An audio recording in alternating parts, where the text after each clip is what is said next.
नमस्कार दोस्तों, आप जानते हैं एमपीपीएससी प्रीलिम्स 2021 के एग्जाम की बात करें तो हमारा एग्जाम होना है जून में, है ना।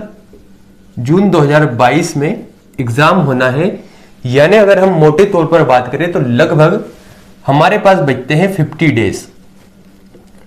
अब हुआ क्या कि मैंने बहुत सारे स्टूडेंट से बात की और कई कमेंट मेरे पास आते हैं, तो मुझे समझ में आया कि स्टूडेंट्स बहुत परेशान हैं एमपीपीएससी प्रीलिम्स की स्ट्रेटजी को लेकर। मैंने कहा कि मैंने आपको बहुत पहले से बताया था, जब आपका नोटिफिकेशन आया तभी से हमने बात की थी कि आपको अभी से पढ़ाई करनी होगी और स्ट्रगल आपको करना होगा, मेहनत करना होगा। तो उस समय तक उन्होंने बातों को टालते रहा। हालांकि मैं कई बार स्टूडेंट से कहता हूं कि देखिए, आपको अभी ये बातें समझ में नहीं आएगी, लेकिन जब एग्जाम में 1 या 1.5 महीने बचते हैं तब व्यक्ति को समझ में आने लगता है कि यार अब समय बचा नहीं है, अब मेरा सिलेक्शन कैसे होगा। मुझे कोई ऐसा रामबाण उपाय बता दो, मुझे कोई ऐसी चीजें बता दो कि मैं सिलेक्शन ले लूं। कहते हैं सफलता का कोई शॉर्टकट नहीं होता, आपको जो एक लंबी जर्नी है उसे तय करना ही पड़ता है। खैर, अब हमारे पास वो समय नहीं रहा कि हम इन बातों में समय गवाए कि अब समय है या नहीं। लेकिन हाँ, ये बात जरूर है कि इन 50 दिनों में तैयारी करना कोई मुश्किल बात नहीं है। क्यों? क्योंकि पहले भी जब नोटिफिकेशन आता था तो हमारे पास समय रहता था 40 डेज, 40 डेज या 45 डेज, है ना। इसका मतलब ये कि बहुत सारे स्टूडेंट हैं जो इन समय में भी एग्जाम निकालते थे।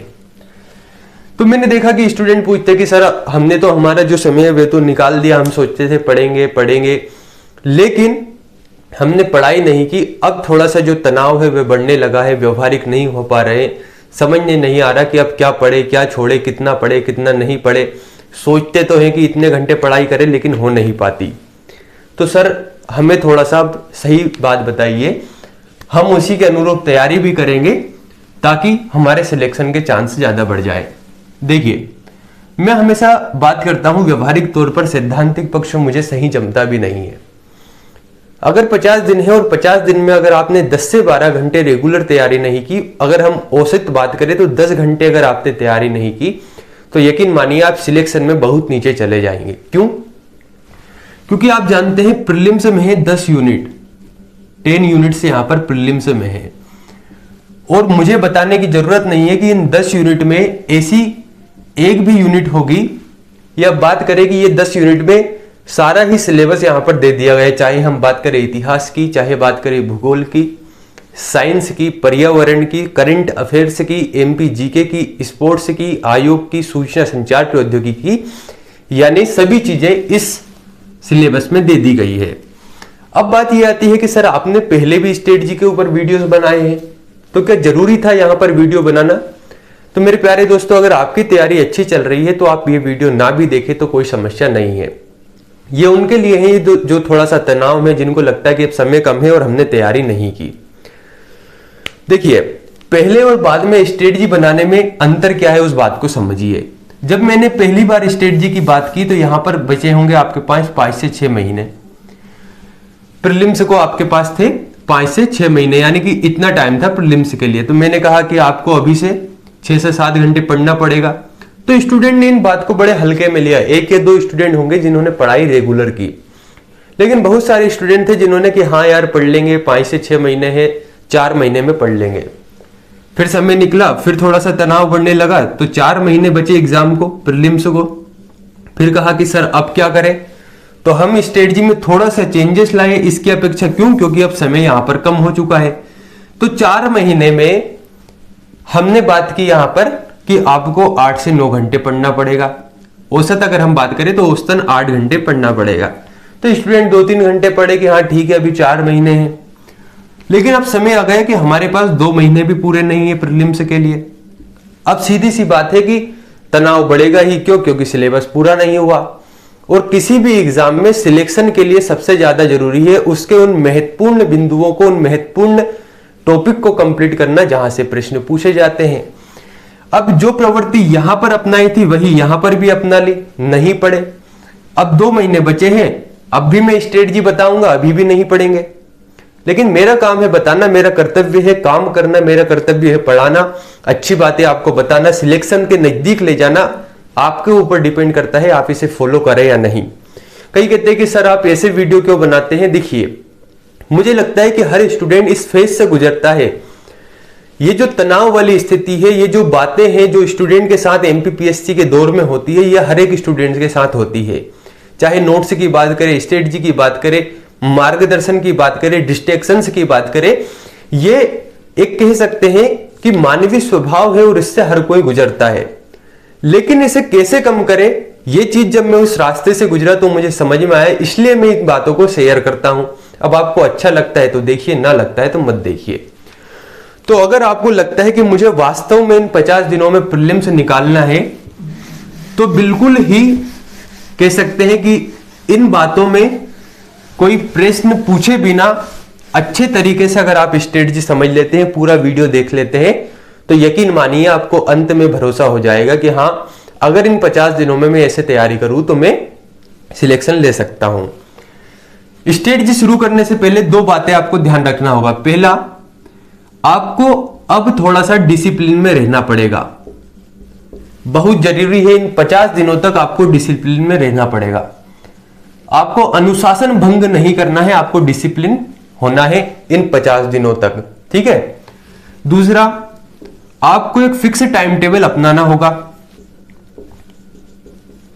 फिक्स टाइम टेबल अपनाना होगा, अराजक तरीके से नहीं पढ़ना है। तीसरा, 10 से 12 घंटे है ना, रेगुलर स्टडी करनी होगी। अगर मैं कंसिस्टेंसी की बात करूं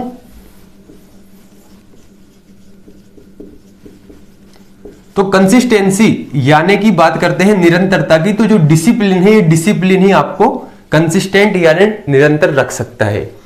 यानी अगर आप इस स्ट्रेटजी को शुरू कर रहे हैं, इस स्ट्रेटजी को पढ़ना चाहते हैं, नहीं तो वीडियो मत देखना अगर आप ये चारों बातें फॉलो नहीं करें तो, ठीक है।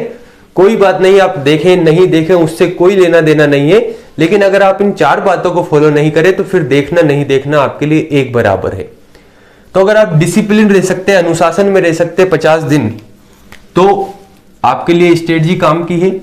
फिक्स टाइम टेबल यानी कि सोने उठने पढ़ने इनका फिक्स कर लीजिए। यह नहीं कि मन चाहा जब दिन में पढ़ने लगे, मन चाहा जब रात में पढ़ने लगे, मन चाहा जब गैप कर दिया, ऐसा नहीं करना है। दिन में पढ़ने वाले हैं तो दिन में पढ़िए, रात में पढ़ने वाले हैं तो रात में पढ़िए। किसी की बात में सुनिए, कोई कहेगा 4 बजे उठकर याद होता है, कोई कहेगा 4 बजे सोकर याद होता है।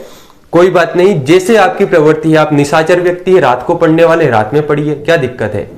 आप दिन में पढ़ने वाले दिन में पढ़िए, कोई समस्या नहीं है। तीसरी बात, लगभग 10 से 12 घंटे, और आपको लगता है कि सर इतना नहीं पढ़ पाते तो कम से कम 8 से 9 घंटे तो पढ़ना ही होगा। और चौथी चीज कंसिस्टेंसी, ये बड़ी महत्वपूर्ण है अगर इस सिलेक्शन लेना है तो, ठीक है। अब बात करते हैं हम स्ट्रेटजी के बारे में।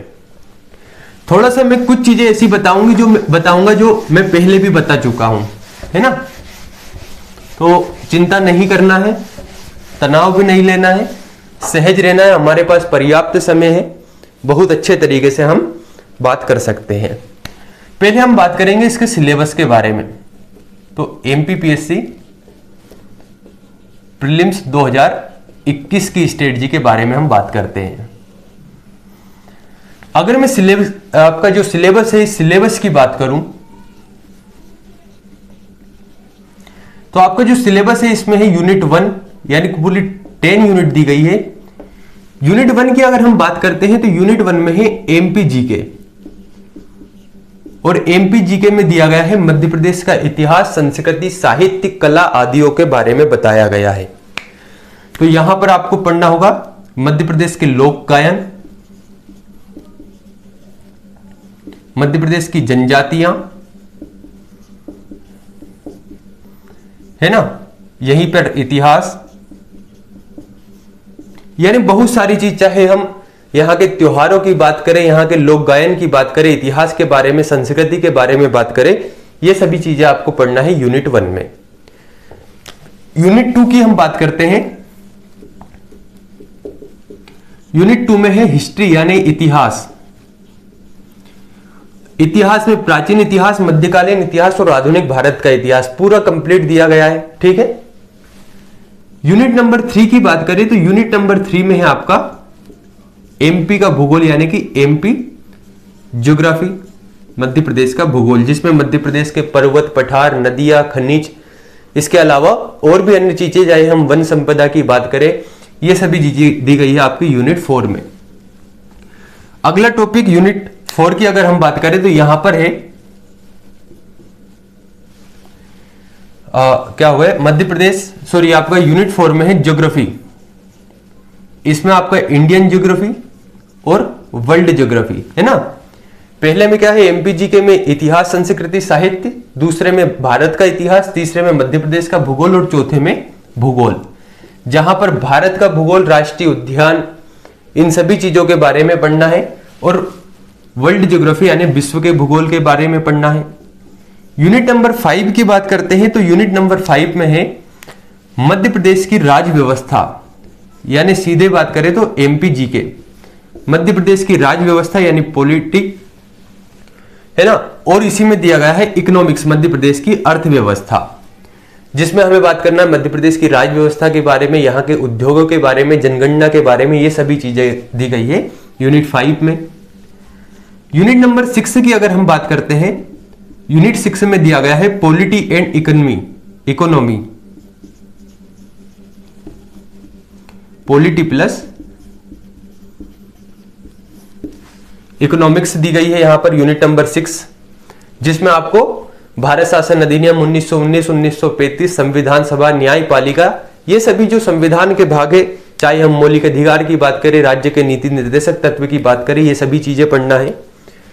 यूनिट नंबर 7 जिसमें दिया गया है साइंस एंड पर्यावरण, है ना, विज्ञान के, और यहां पर विज्ञान के साथ ही पर्यावरण दिया गया है। यूनिट नंबर 8 जिसमें क्या है आपका करेंट अफेयर्स, इसके बाद स्पोर्ट्स, ये सभी चीजें मिलेगी यूनिट नंबर 8 में। यूनिट नंबर 9 की बात करते हैं तो इसमें है सूचना एवं संचार प्रौद्योगिकी, सूचना एवं संचार प्रौद्योगिकी। इसके बाद हम ये भी बात करेंगे कहां से कितने प्रश्न बने हैं 2020 में जो आपका एग्जाम हुआ था पिछला वाला, उसमें। यूनिट नंबर 10 बड़ा ही महत्वपूर्ण टॉपिक है, जिसमें दिए गए हैं आयोग, सभी आयोगों के बारे में चर्चा की गई है। अब आप कहेंगे सर हमें ये सिलेबस तो पता है, फिर आपने सिलेबस के बारे में क्यों बात की। बहुत सारे स्टूडेंट हैं जिनको सिलेबस पता है, लेकिन ये नहीं पता कि क्वेश्चन कहां से ज्यादा आते हैं, और सिलेबस को देख के ही समझ में आ जाता है कि कहां से प्रश्न ज्यादा बनेंगे। अगर मैं पुराने प्रश्न पत्रों की बात करें तो इस सिलेबस को आप बहुत अच्छे से देखिए। इस सिलेबस में 3 इकाई आपको ऐसी मिलेगी, यूनिट नंबर 1, यूनिट नंबर 4 है ना, और यूनिट नंबर 5, जहां पे केवल एक सब्जेक्ट है एमपीजीके, जिसे मध्य प्रदेश सामान्य ज्ञान के नाम से हम जानते हैं। अक्सर क्या होता है कि जो चीजें हमारे पास होती है, जो हमारे सामने होती है, हम उसको नजरअंदाज करते हैं और भागते हम उन चीजों के पास हैं जो हमारे पास नहीं होती या जिनका ज्यादा औचित्य होता नहीं है, लेकिन हमें ऐसा लगता है कि इनका औचित्य ज्यादा है, ज्यादा औपचारिक है। एमपीजीके ठीक ऐसा ही सब्जेक्ट है जिसको हम नजरअंदाज करते हैं कि यार एमपीजीके में क्या है, मध्य प्रदेश सामान्य ज्ञान, इसको तो हम जानते हैं कि इंदौर जिला, भोपाल जिला, इसके बाद में होलकर रियासत कहां पर थी, इसके बाद में अगर हम बात करें ओरछा के बारे में, खजुराहो के बारे में, तो ये तो हमारे मध्य प्रदेश में ही है। ये सभी चीजें तो हम जानते हैं, और इसको सही से ना पढ़ के हम खुद के भविष्य के साथ खिलवाड़ करते हैं। क्यों? क्योंकि 100 क्वेश्चन में से 25 क्वेश्चन ऐसे आते हैं जो किसी से नहीं बनते, जो टफ होते हैं, लेकिन 75 क्वेश्चन ऐसे रहते हैं जो सरल होते हैं। उन्हीं 75 क्वेश्चन में से 30 क्वेश्चन इस एमपीजीके से आते हैं, केवल एक सब्जेक्ट से, जिसे आप बचपन से जानते आए हैं, लेकिन आप उसे तब पढ़ना शुरू करते हैं जब आपका एग्जाम नजदीक आ जाता है। अगर मैं पूरे जीएस की बात करूं तो औसतन, चाहे मैं polity, history, geography, science, economics, पर्यावरण, इन सभी की बात करूं तो यहां से औसतन 25 से 30 प्रश्न पूछे जाते हैं, जिसमें आपको कंप्लीट जीके पढ़ना होगा, और इसे पढ़ने के लिए आपको कम से कम 5 से 6 महीने चाहिए अगर आप अच्छे से पढ़ते हैं। अगर आपको उन 25 क्वेश्चनों को सीख करना है तो आपको कम से कम 7-8 महीने चाहिए। इसीलिए मैं कहता हूं कि जीएस में आपको केवल औसत नंबर लाना है, जबकि एमपी जीके में आपको 30 में से कोशिश करना है कि 28 से 29 क्वेश्चन सही हो पाए।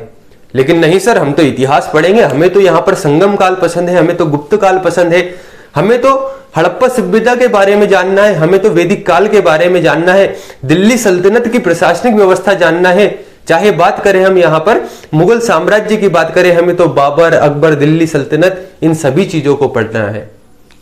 आधुनिक भारत को जानना है, 1857 की क्रांति को देखना है। देखिए, सिलेक्शन के बाद आप पूरा इतिहास पढ़ डालिए, डिटेल में पढ़ लीजिए, 1857 की क्रांति पर पीएचडी कर लीजिए, कौन रोकेगा आपको। सिलेक्शन उन्हीं का होगा जो उन मेजर टॉपिक को पढ़ेंगे जहां से क्वेश्चन बनने हैं। यह बात कड़वी है लेकिन सत्य है, सत्य हमेशा कड़वा होता है, ये ध्यान रखिए। को पता है आपको कि एमपी जीके से 30 क्वेश्चन आते हैं और 30 क्वेश्चन पूरे जीएस को में आते हैं। एमपी जीके को आप 1 महीने का में कंप्लीट कर लेंगे, अन्य जो जीएस का पोर्शन है उसे आप 3 महीने 4 महीने लगाएंगे तो भी आप 30 क्वेश्चन सही नहीं कर पाएंगे। तो क्यों उन 30 क्वेश्चनों में अटके हैं जहां से आपके क्वेश्चन सही नहीं होने हैं। नहीं सर, हम तो पूरे साइंस को पढ़ेंगे, नहीं सर हम तो पूरे ज्योग्राफी को पढ़ेंगे, हम तो विश्व की पुरानी घासों को जानेंगे, वहां के पूरे वनों को जानेंगे, कौन सी नदी कहां पर बहती है, अफ्रीका महाद्वीप के बारे में जानेंगे, यूएसए के बारे में जानेंगे, कौन सी पर्वत श्रेणी कहां पर है, किन पठारों का वर्णन कहां पर है, हम तो इन बातों को जानेंगे। 9 क्वेश्चन आते हैं ज्योग्राफी से, अगर आप औसत बात करें तो 8 से 9 क्वेश्चन आएंगे, जिसमें से 5 से 6 भी आप कर देंगे ना तो बहुत बड़ी बात है। वही अगर मैं मध्य प्रदेश के भूगोल की बात करूं तो 15 क्वेश्चन मध्य प्रदेश के भूगोल से मिल जाएंगे। अगर आप नहीं मानते तो देख लीजिए पुराने क्वेश्चनों को। क्वेश्चन पूछे जाएंगे, धूपगढ़ चोटी कहां पर है, इसकी ऊंचाई कितनी है। क्या यह कठिन क्वेश्चन है? नहीं है, लेकिन जो नहीं पढ़ेगा उसके लिए कठिन है। पर अगर आप उलझे रहे कि हम तो विश्व की घास के मैदानों के बारे में पढ़ेंगे, हम तो पठारों के बारे में पढ़ेंगे, तो ठीक है, पढ़ते रहिए। किसने कहा है? मैं ये नहीं कह रहा हूं, मैं विरोध भी नहीं कर रहा हूं कि आप ऐसा पढ़ रहे हैं, लेकिन समझदार वही है जो सही स्ट्रेटजी को सही समय पर लागू कर पाए। सही समय पर अगर आप सही स्ट्रेटजी अपनाते हैं तो यकीन मानिए आपका सिलेक्शन होना है। सिलेक्शन के बाद आप पीएचडी कर जाइए, एक एक सब्जेक्ट पर, एक एक टॉपिक पर।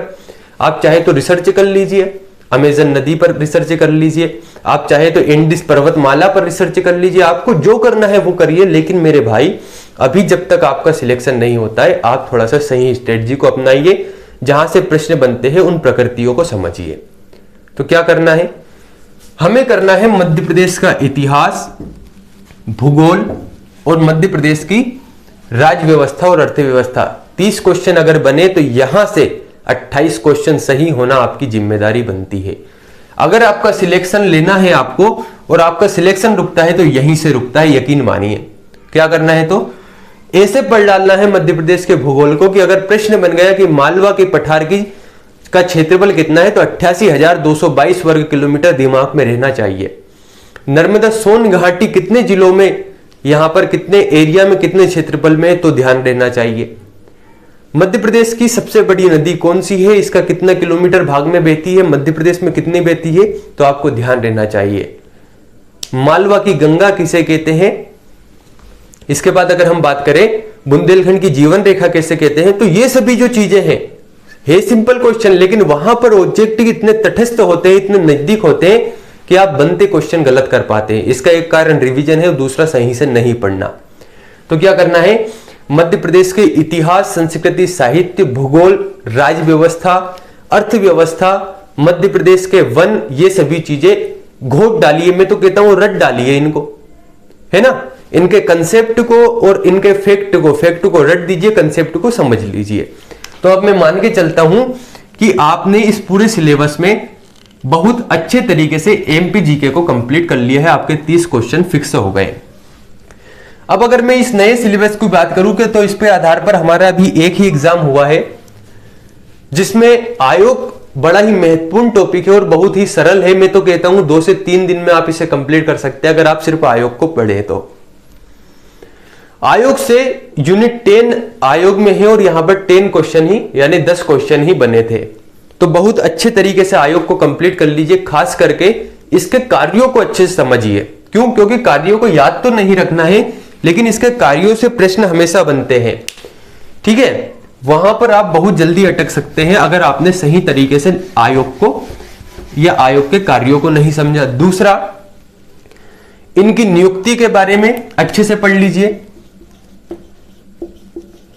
कि आयोग के सदस्य और अध्यक्ष की नियुक्ति कौन करता है, इनका कार्यकाल कितना रहता है। और तीसरा, इनकी स्थापना या गठन के बारे में अच्छे से पढ़ लीजिए कि राज्य निर्वाचन आयोग का गठन कब हुआ, तो दिमाग में रहना चाहिए 1 फरवरी 1994, है ना।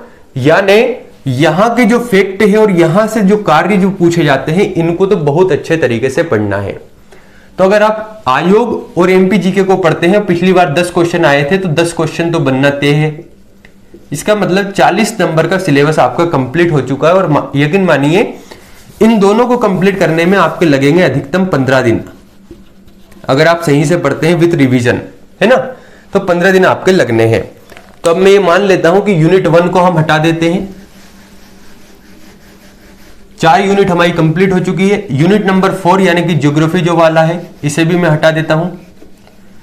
यूनिट नंबर 5 एमपी जीके में मध्य प्रदेश की राज्य व्यवस्था और अर्थव्यवस्था, इसको हटा देते हैं।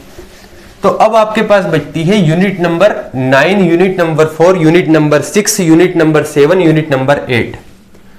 अब देखिए, पिछली बार अगर मैं करंट अफेयर्स की बात करूं तो 5 क्वेश्चन थे करंट अफेयर्स से, 3 क्वेश्चन थे स्पोर्ट्स से, लगभग 8 क्वेश्चन और 2 क्वेश्चन यहीं से कुछ संबंधित थे, यानी लगभग 10 क्वेश्चन। तो ये वाला जो पोर्शन है ये कहां से गया था, यूनिट नंबर 8 से, यानी कि करंट अफेयर्स और स्पोर्ट्स से। और मैं सूचना संचार प्रौद्योगिकी यूनिट नंबर 9 की बात करूं तो यहां से पूछे गए थे 9 क्वेश्चन। यूनिट 9 में है सूचना संचार प्रौद्योगिकी और 9 से 9 क्वेश्चन ही पूछे गए थे। यूनिट 9 का इतना कम सिलेबस है कि लगभग 2 या 2.5 दिन में, बात करता हूं 3 दिन मान लेते हैं, 3 दिन में आप इसे कंप्लीट कर सकते हैं। और करंट अफेयर्स अगर आप नहीं भी पढ़ते आए हैं तो अधिकतम 5 दिन मान लेते हैं, किसी मैगजीन को आप पढ़ते हैं तो 5 दिन में आप इसे कंप्लीट कर सकते हैं। तो 15 दिन तो हमारे पुराने हो चुके थे, टोटल मिलाकर इसे 10 दिन भी अगर हम जोड़े तो 25 दिन में आपका इतना कंप्लीट हो चुका है। यानी यूनिट नंबर 8 और यूनिट नंबर 9 कंप्लीट हो चुका है, जिसमें आपका करंट अफेयर्स, स्पोर्ट्स, सूचना संचार प्रौद्योगिकी और यहां से प्रश्न बने लगभग 18 से 19। तो हमारे जो क्वेश्चन हो गए थे वे हो गए थे हमारे लगभग 40 क्वेश्चन। इन 40 क्वेश्चन में अगर हम 19 क्वेश्चन जोड़ते हैं तो 9, 4 और 1, 5 यानी 59 क्वेश्चन हो गए हमारे 25 दिन में, 25 डेज में, है ना। ऐसा नहीं लग रहा कि मैं अव्यावहारिक चीजें बात कर रहा हूं, वही बात कर रहा हूं जो पॉसिबल है। मैं चाहूं तो इसे कह देता हूं कि 5 दिन में आपके कंप्लीट हो गए, ऐसा नहीं होता है। अब आपके पास बचती है कुछ 4 यूनिट। यूनिट नंबर 2 जिसमें भारत का इतिहास, 4 जिसमें भूगोल, 6 जिसमें पॉलिटी इकोनॉमी, 7 जिसमें यूनिट नंबर 7 साइंस दिया गया है। अगर मैं साइंस की बात करूं तो साइंस से लगभग 8 से 9 क्वेश्चन थे, जबकि हिस्ट्री की बात करें तो हिस्ट्री से भी 9 क्वेश्चन थे, इकोनॉमिक्स से लगभग 3 क्वेश्चन थे, पॉलिटी से भी लगभग 9 क्वेश्चन थे, ज्योग्राफी से भी लगभग 9 क्वेश्चन थे। यानी औसतन अगर हम बात करें 9 और 9 18, 9 या 27 और 3 30 क्वेश्चन थे इन तीनों टॉपिक से। और यूनिट नंबर 7 से भी लगभग आपके 8 से 9 क्वेश्चन थे। तो अब आपको क्या करना है, लगभग इन 39 या 41 क्वेश्चनों के बारे में आपको क्या करना है। देखिए, हिस्ट्री को आप जानते हैं कि कितना भी आप पढ़ लीजिए आपके यहां से औसत नंबर ही बनते हैं, लेकिन पॉलिटी ऐसा सिलेबस है जहां पर अगर आप कम भी पढ़ते हैं और अच्छे से पढ़ते हैं तो यहां पर 9 में से चांसेस है कि 8 क्वेश्चन आप सही कर पाते हैं। तो आपको क्या करना है कि इस जीएस वाले पोर्शन में सबसे पहले आपको पॉलिटी पढ़ना है, बहुत अच्छे तरीके से संविधान सभा, न्यायपालिका, 1919 और 1935 का अधिनियम, ये सभी चीजें पढ़ डालिए। तो पॉलिटी को आप पढ़ लीजिए, तो मान लेते हैं आपके 10 क्वेश्चन यहां से हो गए कंप्लीट, 59 में 10 यहां पर जोड़ देते हैं। इसके बाद क्या करना है, ज्योग्राफी की अगर हम बात करें तो यहां से अगर 9 क्वेश्चन बनते हैं तो लगभग 5 से 6 प्रश्न बनते हैं इंडियन ज्योग्राफी यानी भारत के भूगोल से। 6 प्रश्न यहां पर ज्योग्राफी से मान लेते हैं, है ना। तो यहां पर 6 नंबर और ऐड करते हैं। इसके बाद यूनिट नंबर 7 की कोई ऐसी बुक लीजिए जो बहुत ज्यादा पतली हो, जिसमें बहुत कम पेज हो, जिसे आप 3 दिन में कंप्लीट कर सके। तो अगर आपके 9 क्वेश्चन में से यहां पर आप 5 क्वेश्चन भी कंप्लीट कर पाते हैं तो 6 और 5 यहां पर 11 ये हो गए। तो इन 10 में अगर हम 11 जोड़ देते हैं तो 0 9 और 1 10, 5 1 6, 6 1 7 और 1 8। देखिए आपने इकोनॉमी नहीं पढ़ा, आपने हिस्ट्री नहीं पढ़ा और आपका सिलेबस हो चुका है 80 नंबर का कंप्लीट। और पीएससी प्री में किसी से भी बात करें कि सिलेक्शन के लिए कितने क्वेश्चन सही होना चाहिए, तो सही होना चाहिए 75% क्वेश्चन, यानी 75 क्वेश्चन सही होना चाहिए। 80 क्वेश्चन का सिलेबस अभी आपने 3 यूनिट को पढ़े बिना ही कंप्लीट कर लिया है। इकोनॉमी को आपने पढ़ा नहीं, हिस्ट्री को पढ़ा नहीं, और हिस्ट्री को पढ़ने में ही 3 महीने लग जाते हैं। बाबर, अकबर, हुमायूं, इसके बाद बात करें यहां पर अन्य राजाओं के बारे में, दिल्ली सल्तनत के बारे में, फिरोज शाह तुगलक के बारे में, मोहम्मद बिन तुगलक के बारे में, या बात करें हम यहाँ पर गुप्त काल के बारे में, डिटेल में पढ़ने में लगते हैं 3 से 4 महीने। और अगर आप ऊपर या सतही लेवल पर पढ़ते हैं तो बहुत कम क्वेश्चन यहाँ से आपके सोल्व होते हैं। लेकिन इसको छोड़ना नहीं है, किन्हीं ऐसी बुक से इन सिलेबस को पढ़ लेना है जहां से आप बहुत कम समय में, ध्यान रखना, बहुत कम समय में, ज्यादा एनर्जी इनमें वेस्ट नहीं करनी है, बहुत कम समय में थोड़ी थोड़ी चीजें जान पाए कि लगभग अगर आपके 10 क्वेश्चन दोनों से, मतलब 20 क्वेश्चन अगर बनते हैं, या बात करते हैं 15 क्वेश्चन ही इनसे बनते हैं 2 यूनिट से, तो आपके 6 क्वेश्चन या 7 क्वेश्चन भी सही हो गए तो 86 नंबर के आपका बहुत अच्छे से ही, इसमें से अगर हम 10 हटा भी देते हैं तो 75 क्वेश्चन आपके इन 50 दिनों में कंप्लीट हो सकते हैं। अब मैंने तो मेरी तरफ से सही स्ट्रेटजी बता दी, अब डिपेंड आप पर करता है कि आप पढ़े या ना पढ़े, यह आपके ऊपर निर्भर करता है। तो साथियों, अगर लगता है कि मेरे द्वारा बताई गई स्ट्रेटजी सही है तो आप कमेंट कर सकते हैं, लाइक कर सकते हैं, साथ ही कमेंट कर ये बता सकते हैं कि एमपीपीएससी से रिलेटेड या अन्य एग्जाम जैसे कि व्यापम की बात करें, पटवारी की बात करें, इसमें अगर आपके कुछ डाउट है तो हम उसके ऊपर बात करेंगे। धन्यवाद।